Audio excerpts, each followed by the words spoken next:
في مثل عندنا بيقول ادي العيش لخبازه حتى لو اكل نصه ويمكن ياكله كله، بس اديه لخبازه. بمعنى ايه؟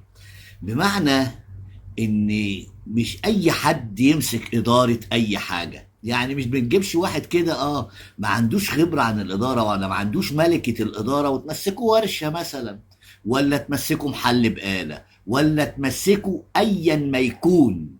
مش هينجح فيه وهيفشل وهتبوظ الحكاية منه.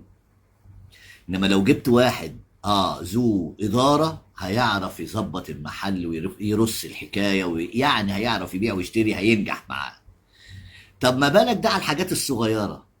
طب لما نيجي نبص الدولة بقى زي مصر والناس المصريين اللي كل عقل وكل واحد فيهم ليه في حب النبي غرام، لما نجيب واحد يمسك الإدارة دي، عايزين واحد فاشل يغرقنا زي إلاسينكي ده ولا بلاسينكي ده بتاع أوكرانيا.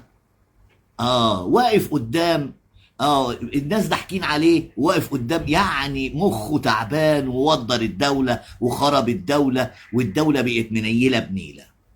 احنا بقى عايزين نبقى زي اوكرانيا دي.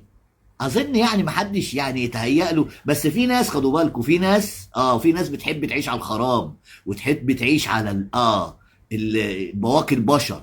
في ناس كده انا معاك والله. انما اغلب الناس تحب الهدوء والسكينة والامن والامان.